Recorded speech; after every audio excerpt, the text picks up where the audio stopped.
ہزاروں کاروبار بند ہو چکے ہیں، لاکھوں لوگ بے روزگار ہو چکے ہیں، یہ آپس کی ان کی لڑائی ختم نہیں ہوتی، اور جب بالکل ہاتھ سے ان کے معاملات نکل گئے ہیں تو اب انہوں نے پھر کہنا شروع کر دیا کہ وہ عمران خان کا معاہدہ تھا۔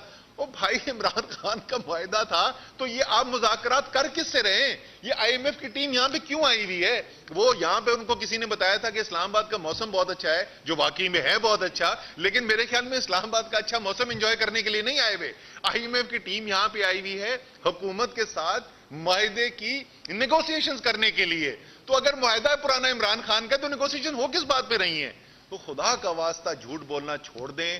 یہ آپ کو بھی پتا ہے، ساری قوم کو پتا ہے، آپ کے بس کی بات نہیں ہے اس ملک کو اس مشکل وقت سے نکالنا۔ اس مشکل وقت میں ڈالا آپ نے ہے، اور جس نے ڈالا ہو مشکل وقت کے اندر تو اس نے کیا مشکل وقت سے نکالنا ہے؟ تو اس لیے آپ اس سے اب تک جتنا عوام کے اوپر کر چکے ہیں اور اپنی سیاست تباہ و برباد کر چکے ہیں، خدا کا واسطہ اب یہ جو باتیں آپ نے ٹیلی ویژن پہ شروع ہیں، کھلم کھلا آئین توڑنے کی دھمکیاں جو آ رہے ہیں کہ 90 دن کے اندر انتخابات نہیں کرائے، اب اپنے آپ کو آرٹیکلز کی زد میں لا کر اپنے لیے اور مصیبتیں نہ کھڑی کریں۔ مجھے یقین ہے پاکستان کی عدلیہ آئین کی دفاع کرے گی، اور لاہور ہائی کورٹ اور پشاور ہائی کورٹ کے اندر کیا ہے، مجھے یقین ہے کہ ان کا فیصلہ ایک فیصلہ سکتا ہے۔